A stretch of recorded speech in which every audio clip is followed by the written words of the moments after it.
Hi, this is Brian. Welcome to Philosopher's Notes TV. Today we're going to do Bill Harris's great book, Thresholds of the Mind. I think you can see that.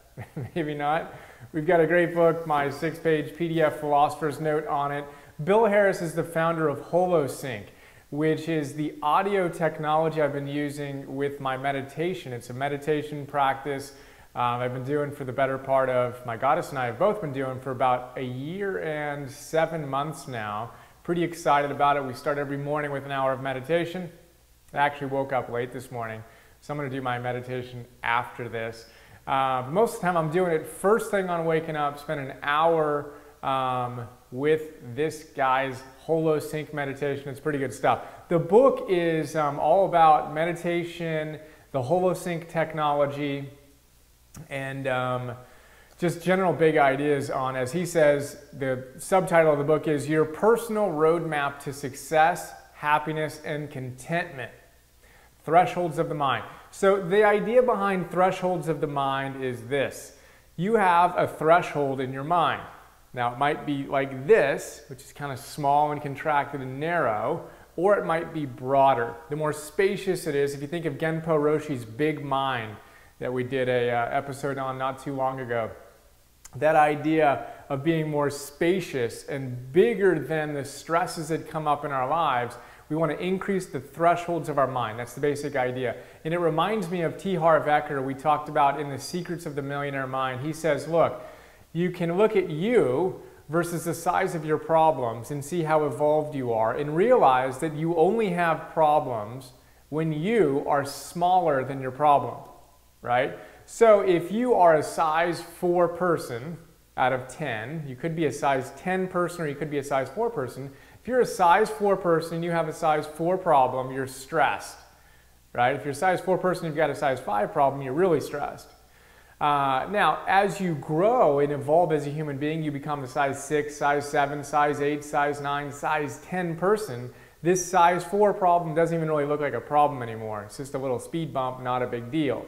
Same thing with thresholds of the mind. When we have a small threshold, when it's very low, when we have a 2 threshold and we face a 4 problem in our lives, we're overwhelmed, we're totally stressed.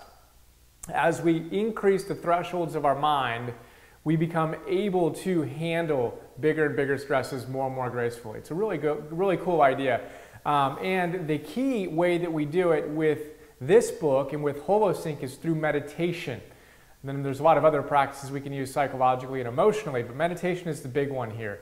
And the idea is that our brains, and why meditation is such a cool idea, the short version on that is that our brains are lateralized, meaning we have a right brain and a left brain, as we know. Right brain does certain things, left brain does other things.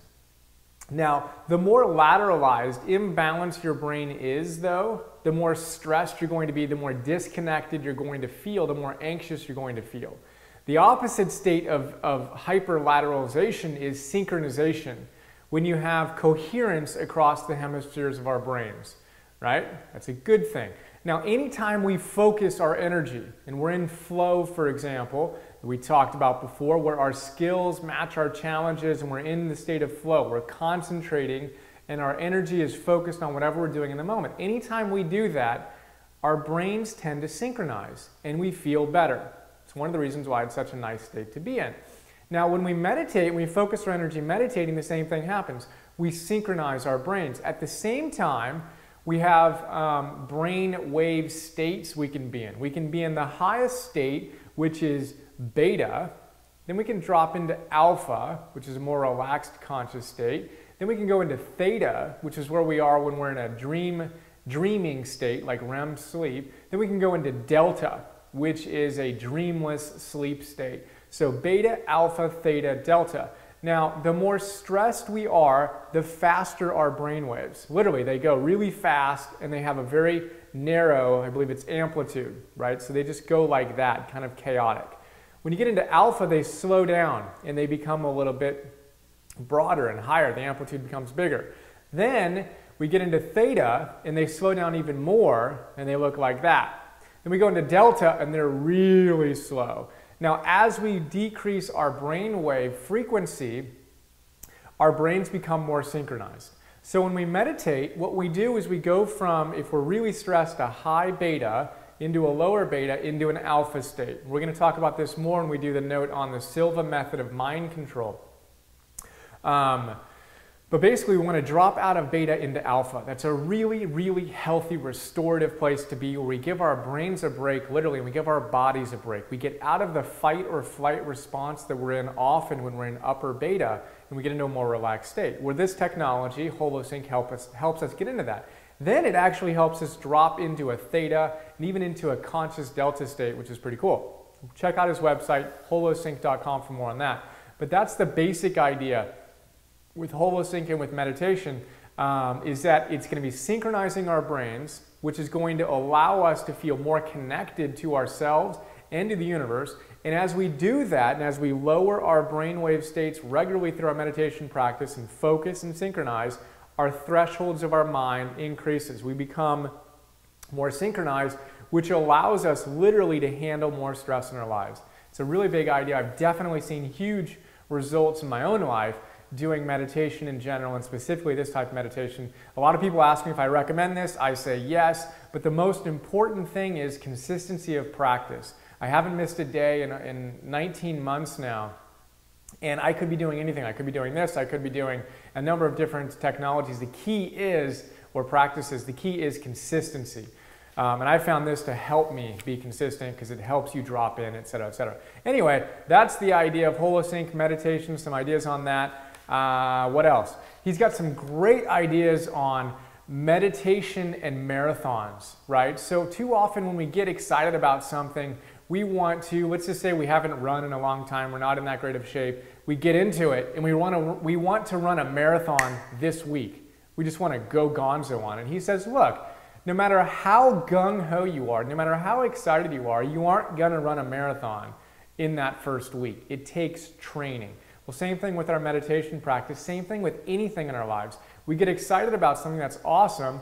It takes time to see results. We talk about this again and again and again. I've got a great quote from Epictetus here, who says that if you want, no great thing is created suddenly. If you want a fig, first you must plant the seed, then you must let it grow, then you must let it ripen, and then you can have it. But we want to change a 9-month baby gestation period into a month. We would never do that with a baby, but for some reason we think we can do that with other things in our lives. And he says, no, meditation needs to be done consistently over time. Same thing with anything in our lives. So check in with where you are. Are you looking for results too quickly and then not putting in the consistent effort and kind of inconsistently going for it, then pulling back, going for it, then pulling back, and never really getting results? He has an awesome quote here. He says, transformation doesn't necessarily reward watchfulness. It does, however, reward daily practice. Isn't that cool? Daily practice does not reward, transformation does not reward watchfulness. It's kind of like planting seeds and then unburying them and looking and seeing, how's the seed doing? Well, that's not the best way to see results. Just keep on watering, keep on nurturing, and keep on making sure it gets enough sunlight, and you will see some powerful results. Same thing in our lives. So, what else? We've got resistance creates suffering. A lot of great teachers talk about the fact that pain, whether it's the pain of losing a job or even physical pain, that's a relatively neutral event. It's our interpretation of it that creates the suffering, right? It's the meaning we're giving something that creates the suffering, and it's the resistance of what's happening that ultimately results in the suffering we experience. So all the great teachers talk about it. In the note, I echo Dan Millman, Byron Katie, and some Bill Harris mojo on that. Really good idea.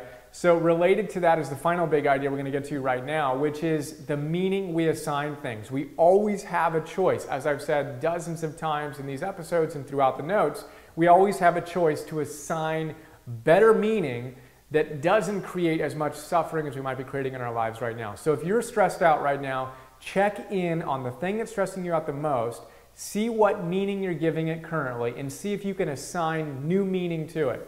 Really big idea. Check that out. That's all we got for today. Hope you enjoyed. Look forward to sharing more with you soon. See ya.